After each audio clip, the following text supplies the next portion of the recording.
Message de Monseigneur Philippe Christori en ce vendredi 14 janvier 2022. L'année est lancée. L'Esprit Saint nous espère à son écoute. Il est là plus que jamais dans ces temps agités. La mer est mouvementée. C'est beau comme une tempête vue du haut des falaises de l'Abervrac au nord du Finistère. Mais quand on navigue sur un petit voilier, cela peut inquiéter et entraîner un peu d'inconfort. Heureusement, la Bretagne a ceci de particulier que, si la pluie y est fréquente, le soleil vous offre des lueurs merveilleuses qui, sur les crêtes des vagues, vous lancent des éclairs magnifiques. Dans la vie humaine et la vie spirituelle, nous ne craignons pas la tempête. Si nous sommes bien arrimés à la barque de Saint-Pierre, unis les uns aux autres par l'amour fraternel et connectés au Seigneur par la prière. La prière chrétienne n'est pas d'abord une technique de méditation en quête de silence et de vide intérieur.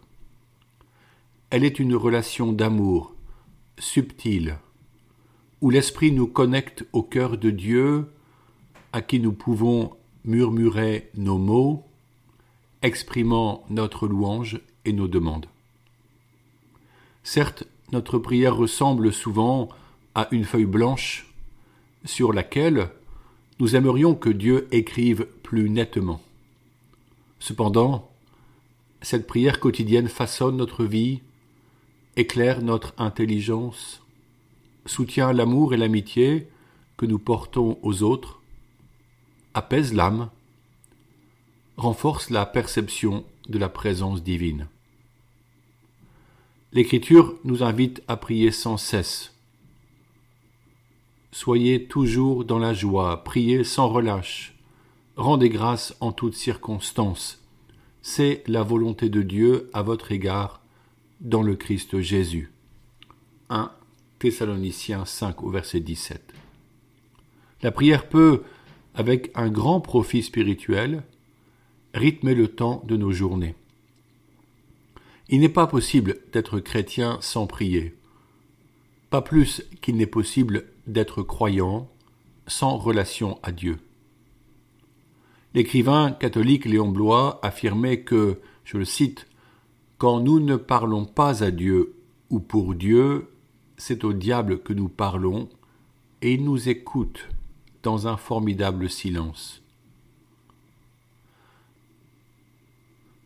Avec la prière, le silence parfois vide de la vie quotidienne devient l'espace de la rencontre intime avec Jésus-Christ, qui a promis que le Père entend ce que nous lui disons dans le secret. C'est bien de cela que j'aimerais vous parler en cette nouvelle année. Le Concile Vatican II, par sa constitution Sacrosanctum Concilium, a appuyé le travail de la réforme liturgique du XXe siècle sur une thématique moins connue des fidèles. Il s'agit de la liturgie des heures.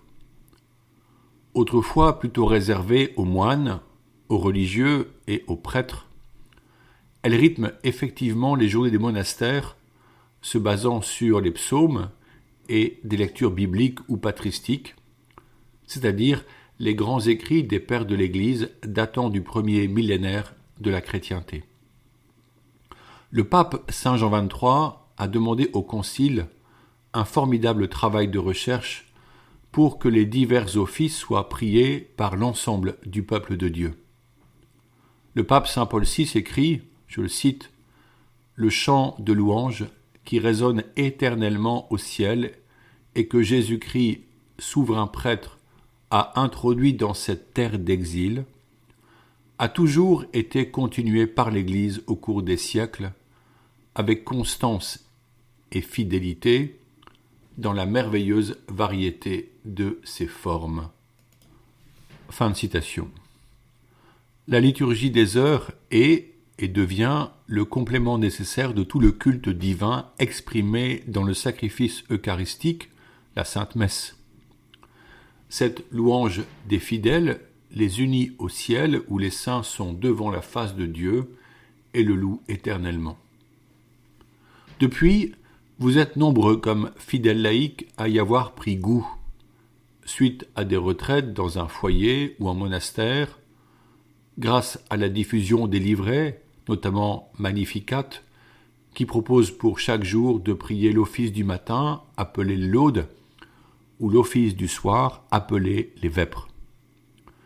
Ces offices sont complétés par l'office des petites heures, qui est prié entre 9h et 15h, l'office des complis, qui clôture la soirée avant le sommeil toujours bienvenu, et l'office des lectures, qui permet une méditation plus approfondie de la parole. N'est-ce pas un bon moyen de s'endormir le cœur en paix et dans la tranquillité, sûrement mieux que la série Narcos de Netflix.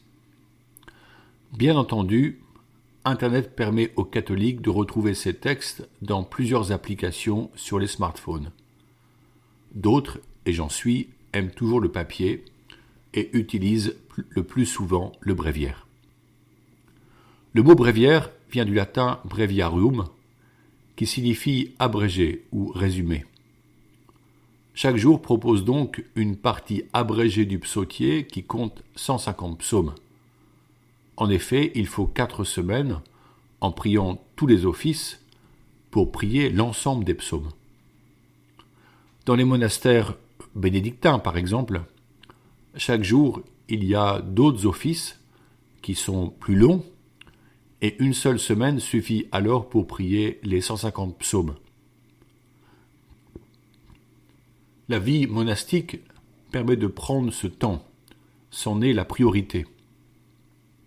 Les offices structurent la vie quotidienne des moines, et dès que la cloche sonne, ils interrompent leur travail, mettent leurs vêtements de prière de chœur, et se retrouvent en communauté dans les stalles de la chapelle.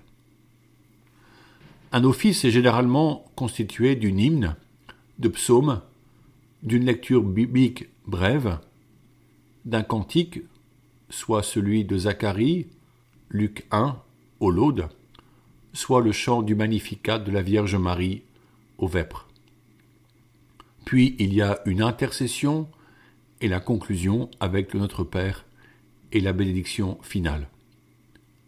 Toute l'Église se retrouve rassemblée en tout point du globe sur tous les fuseaux horaires. Notre louange monte ainsi vers Dieu en permanence, H24 dirait-on en langage contemporain. Parfois, nous n'avons pas de prêtre pour célébrer l'Eucharistie. Et à la maison, nous aimerions donner plus de temps à la prière, mais nous ne savons pas bien comment faire. Alors, les offices des heures viennent à point nommé. Si l'on est seul chez soi, on est sûr que quelqu'un prie les mêmes psaumes simultanément quelque part.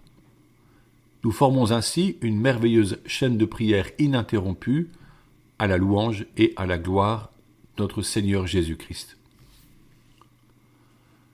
Face au mouvement impétueux de notre société, surtout dû à la Covid, je vous propose donc d'entrer dans la pratique des offices, simplement en lisant les psaumes ou de les chanter. Soyez courageux, persévérants et fidèles. Comme pour toute bonne chose de la vie, il faut créer une habitude différente du concept de routine qui se choisit avec joie car elle est bonne. Oui, il est bon de retrouver toute l'Église dans cette louange. Commencez par un premier office. Si c'est le matin, dites-le avant le reste de vos activités. Si c'est le soir, n'attendez pas de bâiller avant votre coucher, mais arrêtez vos activités en fin d'après-midi pour cette brève pause. Mieux vaut un office prié chaque jour avec fidélité. Faites cette prière pour l'Église et pour notre société. Formons une chaîne de prière là où nous vivons, particulièrement en Eure-et-Loire. Pourquoi ne pas créer un groupe WhatsApp pour s'encourager entre amis? Pourquoi ne pas prier en visio à quelques-uns? Essayez et persévérer toute l'année 2022. Un beau défi. En ce début d'année, prions encore et toujours pour recevoir des prêtres au sein de notre diocèse de Chartres et pour l'Église universelle. Ils nous apporteront les moyens de salut que sont les sacrements. Ils nous enseigneront la bonne nouvelle. Ils prieront pour la guérison de notre âme et notre salut. Ils seront à nos côtés dans nos joies et nos peines. Vierge Marie, Mère du Christ prêtre, Mère des prêtres du monde entier, vous aimez tout particulièrement les prêtres, parce qu'ils sont les images vivantes de votre Fils unique. Vous avez aidé Jésus par toute votre vie terrestre, et vous l'aidez encore dans le ciel. Nous vous en supplions, priez pour les prêtres. Priez le Père des cieux pour qu'il envoie des ouvriers à sa moisson. Priez pour que nous ayons toujours des prêtres qui nous donnent les sacrements, nous expliquent l'évangile du Christ et nous enseignent à devenir de vrais enfants de Dieu. Vierge Marie, demandez vous-même à Dieu le Père les prêtres dont nous avons tant besoin. Et puisque votre cœur a tout pouvoir sur lui, obtenez-nous, ô Marie, des prêtres qui soient des saints. Amen. Bonne journée.